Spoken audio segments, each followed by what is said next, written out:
Hi there folks, and welcome back once more to Let's Play Delusion. Today, we got some people we need to talk to, basically. We need to talk to the King's Seneschal, or Speaker, or whatever the hell it is. And see if we can't find anything more out about Oleg and his child. What is this? I don't think I've been in here. Who are you? I am a comitologist. We draft the petitions the guild sends to the king and make sure they're in the correct cipher language. Alright, sounds important. Best of luck. Thanks. They do not look enthusiastic. Okay. Who are you? Ah, we found the king's speaker. Here we go. Its Majesty's edicts are complex and easily misunderstood by one such as you. Any task of true import will be noted and addressed. You are finished here. Actually, let's have a little chat about Project Horoscope. Sunil narrows his eyes at you. Am I meant to recognize that name? You're telling me that was some other Sunil Khan's name all over the project files? Sunil looks at you with a hint of surprise, the first time you've seen him off balance. How did you... You tell Sunil that you discovered about Oleg's daughter.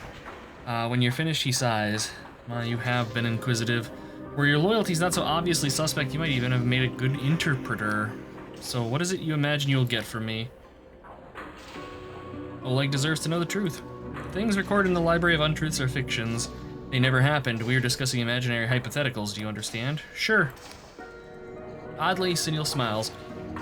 In a certain land, in a certain kingdom very far away from here, yes, quite so, in a certain land there was a king with magical powers. One day the king's retainers asked if he could use his magic to transform people into their best selves. The king agreed, but first ordered a test. The king's retainers would scour the land to find 6 people who between them embodied all its variation in character and temperament. The king would then multiply each candidate 6-fold, changing every copy in a different way. The original candidates would remain unchanged. To see what happened when the king did nothing, and to keep the test pure, the king would make all 36 subjects forget they were ever part of it. Go on. The 6th candidate, Afra, was wild and disobedient, showing little promise, yet it was one of their copies, the 6th, in fact, who proved wisest of all. And so the king was satisfied and began using his magic to create many more good and faithful subjects. It was a great sorrow when the original Afra was consumed by a plague unleashed by the king's enemies, but eventually the plague was defeated and everyone, or almost everyone, lived happily after. So there ends the fairy tale, and there ends your telling of it. You wish for a happy ending of your own. Is this how the corruption started with Project Horoscope? Oh, would you care to explain your logic? Well, you gave the king the power to alter people, then people began turning into monsters. It seems a bit suspicious. Sunil examines you silently for some time. You must think you're very clever indeed, like a child who sees a house burned down and believes the wood is to blame. That the corruption is entangled with the king's powers of alteration is trivially true, and the guild has never denied it. The real question is who or what is thwarting those powers' correct operation. But it is abundantly clear that you know nothing of the king's magic, and I have better things to do than indulge the misapprehensions of children. Okay. Well, let's go let Oleg know that Mecha King turned his kid into a walking pastry.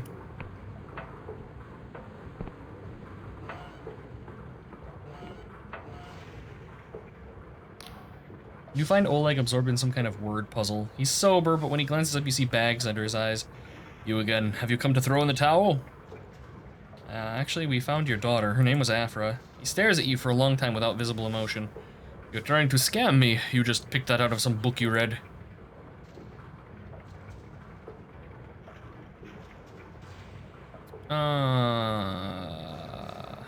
She'd be 36 this year. She worked on a farm in Istrik. She wanted to come home to Ferropolis, but the king denied her. Oleg looks at the wall and starts to reach for a bottle and then stops. Afra, what kind of name is that? It must have been Genevieve's idea. I would have never chosen it. Well, you used the past tense, so I assume it is not good news. We'll be honest with him. I'm sorry, your daughter has become corrupted. You tell Oleg about your encounter in the cleanup camp, but no more. At one point, his hands begin shaking, so he hides them in his lap. I had suspicions, of course, that my forgetting was no accident. We all know the guild changes people. Normal people, not just crooks and saboteurs. If you are observant, you see signs everywhere. Only you can never be sure who is safe to tell. Well then, do you still have my locket? I actually left it with your daughter. It seemed like the right thing to do. You see his temper start to flare and he opens his mouth to yell, but something inscrutable deserts him, and at the last moment he slowly sags back into his chair, staring at the table. Ah, sentimental crap, but he sighs. Perhaps it is fitting. We're not the queens of the ancient surface buried with their belongings. Oleg looks up at you, clearly struggling for words. The way this ended is no fault of yours. You have given me answers, and I am in your debt. We remain silent. A debt like this can never be made square, but let me at least give you a down payment. A clockwork smuggler's key. This key was kindly donated by a smuggler we picked up in a polite and civil conversation. He told us it unlocks a stolen royal freight capsule jettisoned from his ship while flying over one of these outlying islands nobody visits. The island is only reachable by air, but you can bet there's treasure in that capsule. That was going to be my retirement plan until somehow the key vanished from our stockpile. Oh well, happens all the time. And now I must ask one more favor, not for me, but for my daughter. Take this candle to the missing persons notice board. After dark, light it, and let that be an end. Do you want to be there when I light it? I will find my own kind of ceremony. Some things must be done properly, that is all. Alright, farewell. Oleg says nothing. You leave him sitting in his cold little apartment, absorbed in his puzzle. Alright, well, we can do that now. There's somebody else here that I'm supposed to meet, like, late at night as well, if I recall correctly.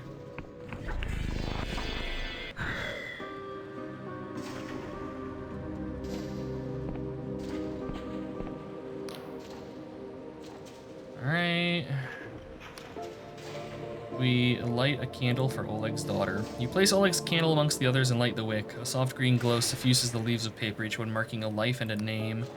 You think about Oleg's daughter and all the people for whom there will never be any candles. Then you think about the faces you saw on your way here. What if they lost that they won't let themselves mourn? Whose absence do they feel without even knowing it? How many are pretending not to see the abyss for fear of being dragged in too? How many think it could never happen to them? Behind you, someone begins to sing, croaking and hesitant at first. No words, just a mournful, keening tune. Something like an elegy, something like a howl. A prayer and a promise, a hymn for the missing. Oh, we gained a level off of that. And we got a invigorating locket. Increases its wearer's stamina threshold. Really? Interesting. When opened, this locket shows a peculiar force that appears to move as if alive. There's no glass. Invigorating vapors spill through. Okay. Neat. We did level, though, so let's go ahead and crank up our strength a little bit more. All right.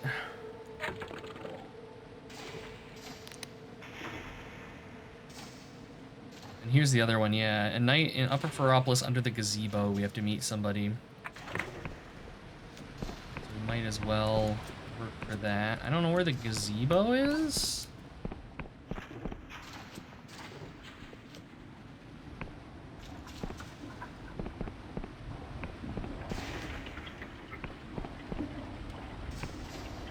Is it you?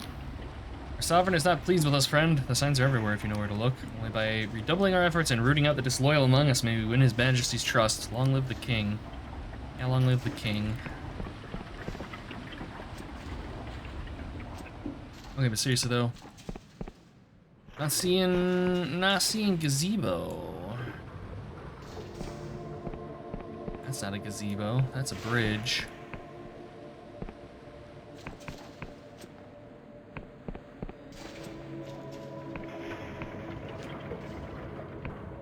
This isn't a gazebo.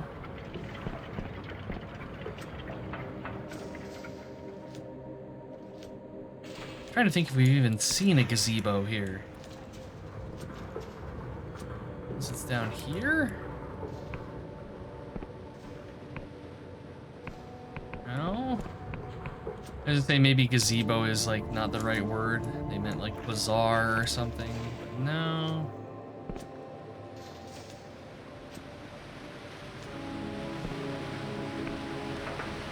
Well, hello. No one's gonna remember us, pal. There ain't gonna be any memorials. Not for me, not for you. Yeah, that's life, my friend. This is just empty. Yeah. I suppose there's like a... okay. I was wondering if they'd have, like, false walls that you can walk through, but they're, like, illusionary and you have to crouch. That would be some shit right there. Yeah, but seriously, though. Is it this? You? The guard is shouting with a frantic energy to anyone passing by. Move along, stop your gawping. But you... That sounds bonkers, but I swear this city used to be bigger. Not just more people, I mean bigger. More streets, more houses. Or maybe I was just smaller? My memory must be playing tricks on me.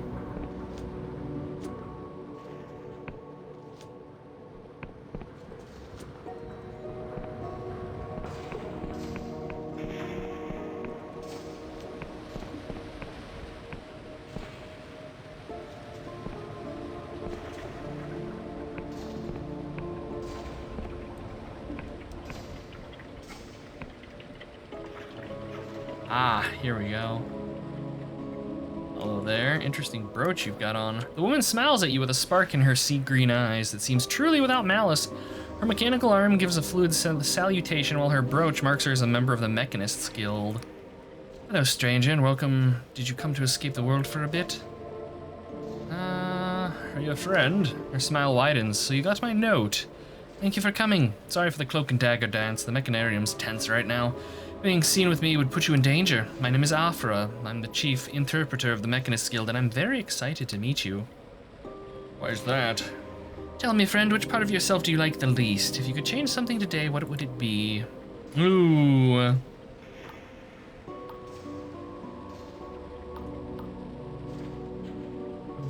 Since I embraced the machine, the weakness of my flesh has disgusted me.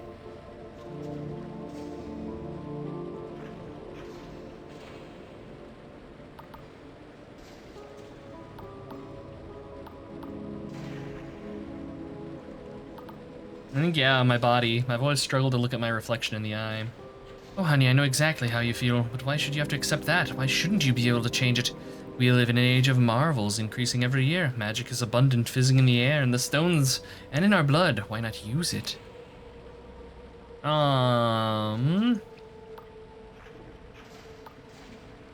Because wisdom lies in accepting the world as it is. And the world as it is contains magic, with its vast power for good. You must acknowledge that, else your wisdom is a fairy tale peddled by the powerful to keep us in change. She's talking very quickly now. And what does this have to do with your note? She blinks. Oh, yes, of course, the note.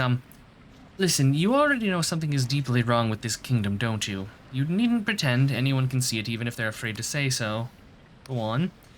Not just the sore shortages, or this awful winter, or even the corruption. The king's alterations to reality have lost all rhyme or reason, and things are going missing.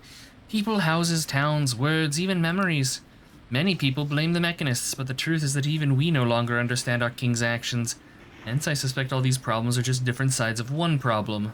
Bluntly, the Clockwork King is going mad, and nobody has any idea why. That is, nobody except me. As chief interpreter, my sacred duty is to analyze its majesty's wishes. I've become convinced the king is trying to tell us something huge, something we don't want to hear. What exactly did the king say to you? Speaker Sunil won't let me read the logs until he's redacted any confidential information. But that'll take months, and we may not have months. Yeah, it told me to perform the sacramental duty. The sacramental duty? I've never heard of such a thing. Did it explain what it means? Yeah, it was in some weird language I've never seen. Of course. The symbols the king spits out are the six-fold cipher language. I could read them easily. If only I could access the logs. Damn it all. Sunil, why don't you listen? Friend, this confirms my worst fears. Her speech quickens. Because don't you see, it's all connected. If cipher is the true language of reality and cipher magic is powered by cognition, that means we must account for all relevant cognition within a defined thomospace, which in this case is a whole kingdom. Now, Carrick's law states that the cumulative cipheric interactions of n cognitive entities may be expressed as a six-dimensional vermiform manifold according to the function... We're listening. She leaps between apparently unrelated topics at dizzying speed, growing increasingly flustered as she struggles to express the contours of some vast structure inside her head. Sometimes you glimpse details, but the overall shape eludes you. She stops and takes a deep breath. I'm sorry, this isn't going how I imagined. It's all just so damnably tangled up together. If only... She snaps her mechanical fingers. That's it. You need to see it for yourself. There's a house here in Floriopolis. It's scheduled for removal, but I've ensured a delay long enough for you to visit. Take this key. Inside the house you'll find a mirror. Walk through it. Is it dangerous?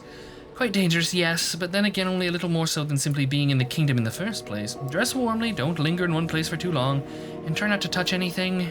Alright, and where's this house? It's tucked away on the lowest level of the city, what locals call the conduit. It's rather warren down there, so you might have to search a bit. They're hardly a savory place, but you do meet such interesting people. I used to love visiting the bazaar back when I was a junior interpreter. Alas, with my present rank, it would be most unwise for me to be seen there. Alright, I'll see what I can do. Please try, friend. You can't know how important this is. I'm gonna get shanked by somebody, I betcha. Oh, hey, loot. Yoink. This item needs to grow back. I don't know, it looks pretty grown to me. What do I know?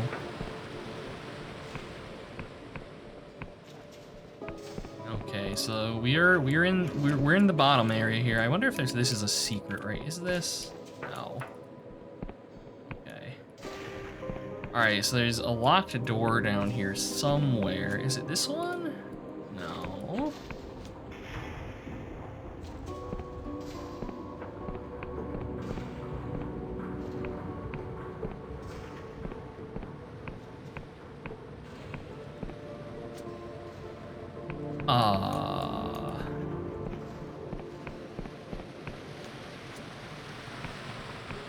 Aha.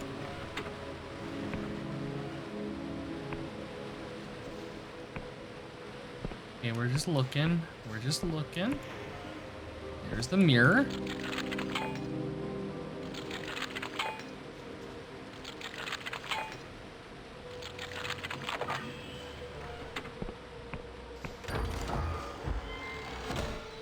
A squirming godlet.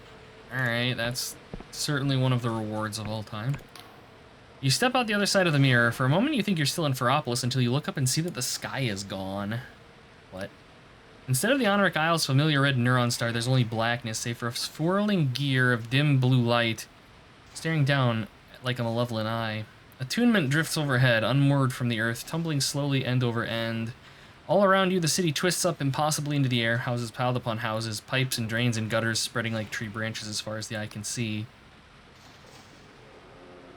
Let's look around. It's freezing here. Frost crunches under your feet, and every surface is hung with icicles. You see statues and naturalistic poses cluttering the street, but no people. From somewhere nearby, there's the sound of discordant music.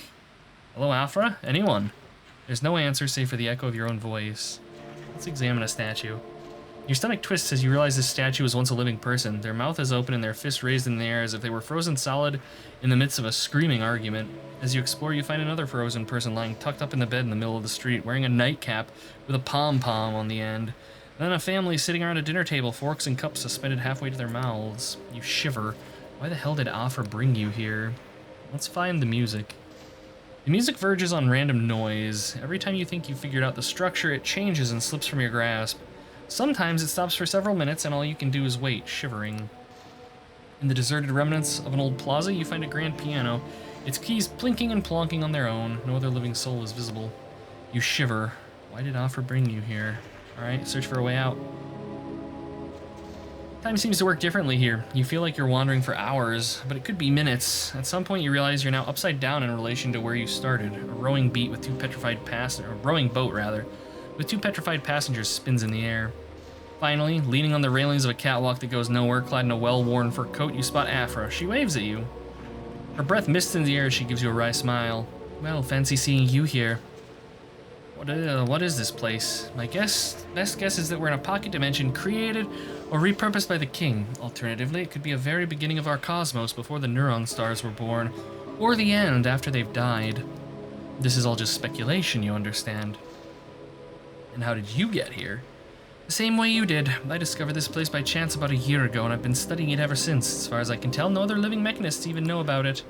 Why is it so cold? Have you tried casting spells here? I think the bedrock cipher syntax is broken somehow, or different. It would mean the clauses defining material objects are left incomplete and loop back into the void, dumping their energy as they go. And heat is just energy, really. This hypothesis would be quite heretical in the apostatic union, but suffice it to say that the existence of this place calls orthodox cosmology into question. So this is what you wanted to show me. Yes, this is what the king has been doing. Everything you see here was vanished from our world by the king's magic. When they vanish, reality adjusts around them as if they were never there. There are hundreds of people here, houses, streets, towns. It's a silent massacre no one's allowed to think about, and it's speeding up. What do you mean it's speeding up? Do you know what exponential means? Suppose you have 2 spore mites and they breed, then you have 4, and then they breed, and then you have 8, and then they breed. Oh shit, indeed. Well, how is this possible? Years ago, before I joined the Mechanists, we gave the king the power to alter people by magic. The idea was that a new society would need a new kind of citizen with new virtues and skills. Before long, my colleagues began using this power to rewrite troublesome personalities or even erase them from existence. I wish I'd paid closer attention. It wasn't my department, you understand, but this is beyond anything we ever asked for. I've scoured the logs and almost everything here was vanished by the king on his own initiative. In other words, we've lost control. Well, it sounds like you got your wish. Afro winces. Perhaps I should have asked more questions, raised more objections, but please believe me, most of my colleagues are not evil people. No one wanted this. In fact, I found evidence of at least 12 missing mechanists from my own department whom nobody remembers. Did any of them try to raise the alarm? Am I really the first to find this place? No wonder we always feel so understaffed. Can we help these people? Bring them back somehow? Afra looks pained. Anything that stays here more than about 6.5 hours becomes irrevocably void-touched and would disintegrate upon returning to our world. The best we can do is try to stop the inflow. And how can it be stopped? Afra twists up at the corner of her mouth in a mirthless smile. I was hoping you'd ask that. We've lingered here long enough. If you're willing to help, step through this mirror and meet me back at the Unison Park after nightfall. Alright, let's get out of here. We are, of course, going to help her because I don't want no, like, some fucking mad robot king running around and eating the world with his void. So yeah, that's certainly a plot line. I can dig it. I like what they're doing here.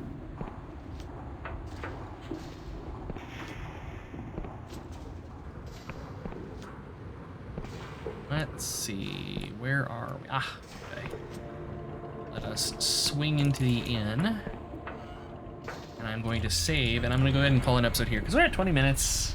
This has been a pretty story-focused episode, which I'm okay with. I'm never opposed to kind of focusing on the plot, because we've been spending episode after episode just kind of running around sowing chaos and discord, and there is more of that to be done. But next time I think we're gonna see about maybe following this thread a little bit further and see where it takes us.